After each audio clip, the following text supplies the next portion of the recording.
નમસ્કાર મિત્રો, સ્વાગત છે તમારું મારી ચેનલમાં. હું છું રાજેશ અને તમે જોઈ રહ્યા છો અમરીશ ફૂડ વર્લ્ડ. તો ચાલો મિત્રો, આજે ખૂબ જ સરસ મજાનો વિડીયો લઈને આવ્યો છું તમારા માટે. અને વિડીયો ખૂબ જ ઇન્ટરેસ્ટિંગ છે, તમને ખૂબ જ ગમશે. અને વિડીયો ગમે તો લાઇક, શેર અને સબસ્ક્રાઈબ કરી દેજો. અને જો વધારે ગમે તો એક મસ્ત મજાની કોમેન્ટ પણ કરજો. તો ચાલો વિડીયો શરૂ કરીએ.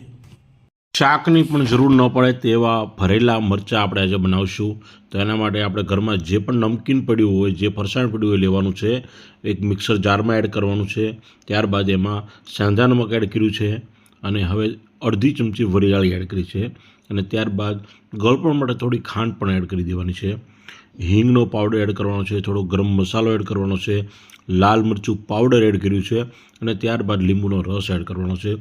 લીંબુનો રસ ન હોય તો આમચૂર પાવડર પણ એડ કરી શકો છો.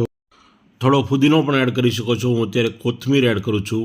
લીલા ધાણા, હવે લીલા ધાણા એડ કર્યા પછી મિક્સરની જાર બંધ કરીને એને બરાબર ગ્રાઇન્ડ કરી લેવાનું છે.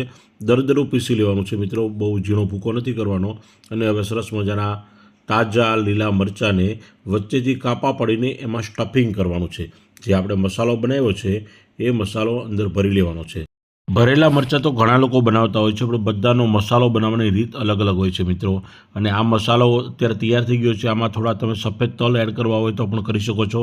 એનાથી ટેસ્ટ પણ ખૂબ સરસ આવશે. અને આ રીતે આપણે દાબીને મરચાંને ભરી લેવાના છે.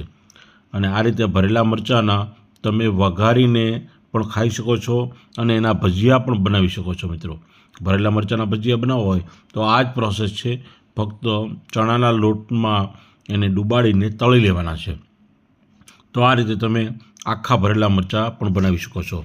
પરંતુ આપણે આજે ફક્ત વઘારેલા મરચાં બનાવવાના છે, ભરેલા મરચાં બનાવવાના છે.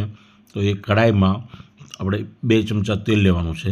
અને એમાં આ મરચાંને ધીરે ધીરે સાચવીને 2-4 નંગ ફ્રાય કરી લેવાના છે મિત્રો. અને આ ફ્રાય કરેલા મરચાં સવારના નાસ્તામાં પણ ખાવાની ખૂબ મજા આવે છે. તમે બપોરના લંચમાં પણ લ્યો અને સાંજના ડિનરમાં પણ આ મરચાં ખાવાની મજા આવે. અને ટિફિન બોક્સમાં તો ખૂબ જ મજા આવી જાય મિત્રો.